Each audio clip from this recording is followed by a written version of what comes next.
Okay mga kababayan, Chris Ulo po at welcome back po ulit dito sa ating quick vlog ha. Alam nyo mga kababayan, mga ka-analyze, meron palang video no, na kung saan, kasi di ba una si VP Inday Sara Duterte, meron isang kumakalat na video na nangangampanya siya sa isang probinsya ho ng Samar ba yun? Na kung saan inamin niya, nag-apply siya bilang vice presidente kay Pangulong Bongbong Marcos. Oh. Gusto kasi ng mga kanyang taga-subaybay supporter na tumakbo siya sa national. Oh. Nagpasalamat siya kay Pangulong Bongbong dahil nag-apply siya ng vice president, tinanggap siya, nakiusap siya. Meron din palang video na kumakalat na kung saan pinapasalamatan at pinupuri niya si Speaker Martin Romualdez. Pakinggan niyo to.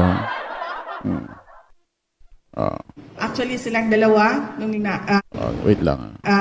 Dalawa personally publicly thank Congressman Martin Romualdez for taking me in Lakas CMD and accepting the challenge to be one of my two campaign managers during the last election. It was not without irritations and challenges, but you did very well.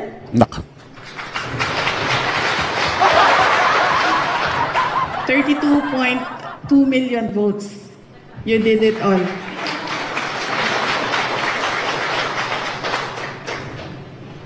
Nag-English kalabaw pa. Ito natin. And alam nyo, pagod, puyat, luha, lahat yun ni Congressman Martin Romualdez. And as a candidate, I'm truly appreciative of how he took care of me. Actually, silang dalawa, dalawang campaign managers ko. I was always with food. I was always full.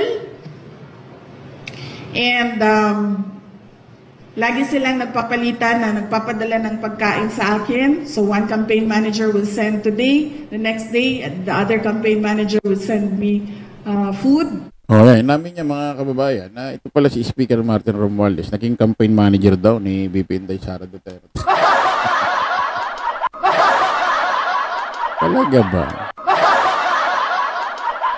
May video pala. Kasi may unang video, pinapasalamatan niya si PBB. Inamin niya, nag-apply siya ng vice presidente.